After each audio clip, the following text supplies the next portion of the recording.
আম খাওয়ার পরে বলেও আপনি 5টি খাবার কখনো খাবেন না।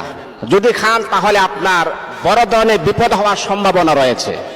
অনেকে আমাকে বলতে পারেন, হুজুর আম তো আমাদের প্রিয়। দেখেন, ম্যাক্সিমাম মানুষের, আমাদের বাংলাদেশে যারা বসবাস করে, ম্যাক্সিমাম মানুষের আম কিন্তু অনেক পছন্দনীয় একটি ফল, তাই না? আপনি আম খাবেন, এতে কোনো সমস্যা নাই। আল্লাহ তাআলা কোরআনুল কারীমের ভিতরে আমার আল্লাহ বলেন, কুলু ওয়াশরাবু, তোমরা খাও এবং পান করো, ওয়ালা তুসরিফু, কখনো তোমরা অপচয় করবা না। কিন্তু হ্যাঁ, মনে রাখতে হবে, আল্লাহ পাক আমাদেরকে আবারও বলেছেন, ওয়ালা তুলকু বিআইদিকুম ইলা তাহলুকা, তোমরা এমন কিছু কাজ করবা না যে কাজ করলে তোমরা নিজেরাই ধ্বংসের দিকে তোমরা চলে যাইবে। আমরা এমন কোনো খাবার খাইব না যে খাবার খাইলে আমার জীবন চলে যাওয়ার সম্ভাবনা রয়েছে, আমি রোগ আক্রান্ত হতে পারি। এই জন্য রোগ থেকে যদি আপনি বাঁচতে চান, আপনার স্বাস্থ্যকে সুস্থ রাখতে চান, তাহলে আম খাবার পরে কখনো আমি কখনো ভুল করেও 5টি খাবার কখনো খাবো না। এটা মনে রাখতে হবে। আম আপনি খান, কোনো সমস্যা নাই, কিন্তু এই আম খাওয়ার পরে বলেও আপনি এই 5টি খাবার কখনো মুখে দিবেন না, খাবেন না। 1 নাম্বার হচ্ছে, আম খাওয়ার পরে কখনো আপনি পানি খাবেন না। কারণ আমের ভিতরে এক প্রকার পানি রয়েছে, পানি আছে না, পানি রয়েছে। আম খাওয়ার পরে আপনি কখনো গ্লাস দিয়ে অথবা ঠান্ডা পানি, কোনো পানি খাওয়ার চেষ্টা করবেন না, পানি খাবেন না।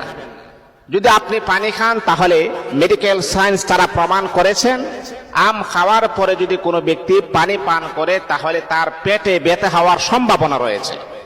আপনার পেটে যন্ত্রণা হতে পারে, পেটে ব্যথা হতে পারে, পেট ফুলে যাইতে পারে। এই জন্য মনে রাখতে হবে, আম খাওয়ার পরে কখনো আপনি পানি পান করব না। 1 ঘন্টা অথবা 2 ঘন্টা পরে পানি খান, এতে কোনো সমস্যা হবে না। আম খেয়েছেন, তারপরে আপনি পানি খাবেন, তাহলে আপনার পেটে ব্যথা হবে। মুহতারাম হাজিরিন, সংক্ষেপে আমি বলছি। আর 2 নাম্বার হচ্ছে, আম খাওয়ার পরে কখনো আপনি দই জাতীয় জিনিস খাবেন না। দই, টক দই অথবা মিষ্টি দই, যে কোনো দই জাতীয় জিনিস আপনি খাবেন না।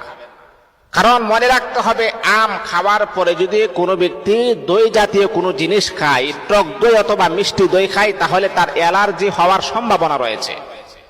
আপনার শরীরে যদি আংশিক কোনো অ্যালার্জি থাকে, তাহলে আম খাওয়ার পরে সঙ্গে সঙ্গে যদি আপনি দধি খান বা দই খান, তাহলে আপনার অ্যালার্জিটা আবারও উঠতে পারে, ফুটন্ত গোলাপের মতো আপনার সারা শরীরের মাঝে ছড়িয়ে যাইতে পারে। এই জন্যে আম খাওয়ার পর 2 নাম্বার যে কাজটা হচ্ছে, আমরা কখনো দই পান করব না বা দই খাবো না। 3 নাম্বার হচ্ছে, আম খাওয়ার পরে কখনো আমরা করলা খাবো না। এই যে করলা, এখন তো করলা মোটামুটি আমাদের সকলেরই প্রিয়। অনেক সময় দেখা যায় বড় ধরনের বিবাহের অনুষ্ঠানে কিন্তু করলা বিতরণ করা হয়, করলা আমাদেরকে দেওয়া হয়।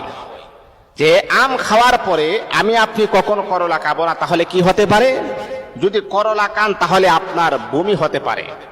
আর মানুষ যখন বমি করে, দেখবেন তার মেন্টালিটি, তার ব্রেনের মাঝে আঘাত খায়। অনেক সময় দেখবেন অনেক মানুষে বমি করে, কিন্তু তার বমিটা বের হচ্ছে না। বমি যদি বের না হয়, যে কি পরিমাণ যন্ত্রণা হয় আর কি পরিমাণ কষ্ট হয়, যেই ব্যক্তির বমি বের হচ্ছে না সেই ব্যক্তি হারে হারে টের পায়। এই জন্যে আম খাওয়ার পরে আমরা তাৎক্ষণিকভাবে কখন আমরা করলা খাওয়ার চেষ্টা করবো না। যদি করলা খান তাহলে আপনার বমি হতে পারে, আর বমি যদি আপনার হয় তাহলে আপনার মেডিকেল সায়েন্স বলেছেন আপনার পুরাটা শরীর অবশ হতে পারে। এই জন্য আম খাওয়ার পরে সঙ্গে সঙ্গে আমরা কখনো করলা খাবো না। মুহতারাম হাজিরিন, আম খাওয়ার পরে 4 নাম্বার যে পয়েন্টটা হচ্ছে, আম খাওয়ার পরে সঙ্গে সঙ্গে আমরা মশলাযুক্ত অথবা জালযুক্ত কোনো খাবার আমরা খাবো না। অনেক সময় অনেককে দেখা যায় আম খাওয়ার পরে জাল মুড়ি মিশিয়ে এখানের মধ্যে অনেক ধরনের জাল যুক্ত করা হয়েছে, মরিচ দেওয়া হয়েছে, মশলা জাতীয় খাবার দেওয়া হয়েছে। আপনি যে আম খাওয়ার পরে সঙ্গে সঙ্গে মশলা জাতীয় খাবার খাচ্ছেন, জাল যুক্ত খাবার খাচ্ছেন, মনে রাখতে হবে মুসলমান বন্ধুগণ, এই খাবার খাওয়ার পরে আল্লাহ পাক রব্বুল আলামিন এমনও হতে পারে আপনার হজম শক্তি নষ্ট হয়ে যাইতে পারে। আমরা যে প্রতিনিয়ত যে খাবারগুলা খাই, যদি আমাদের হজম শক্তি দুর্বল হয়, তাহলে আপনি হারে হারে টের পাবেন যে আপনার কি পরিমাণ যন্ত্রণা হচ্ছে আর কি পরিমাণ আপনার কষ্ট হচ্ছে। এই জন্য হজম শক্তি আপনার দুর্বল হয়ে যাবে, হজম শক্তি নষ্ট হয়ে যাবে। আম খাওয়ার পরে কখনো আপনি মশলা জাতীয় এবং জালযুক্ত খাবার কখনো আমরা খাবো না। 5 নাম্বার হচ্ছে সর্বশেষ হচ্ছে আম খাওয়ার পরে কখনো আপনি ঠান্ডা পানি এটা কখনো আমরা পান করব না।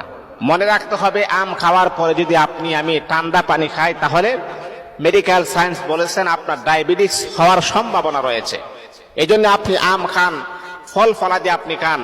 আমাদের দেশ তো অনেক ফল ফলাদি হয়, আপনি এগুলা খান, কোনো সমস্যা নাই। কিন্তু যেইগুলা খাইলে আপনার স্বাস্থ্য নষ্ট হয়ে যাবে, আপনি অসুস্থ হয়ে যাবেন, এই জন্যে আপনি আম খান, কোনো সমস্যা নাই। কিন্তু আপনি এই খাবারগুলা যদি ঘন্টা খানেক পরে আপনি খান তাহলে আর কোনো সমস্যা হবে না।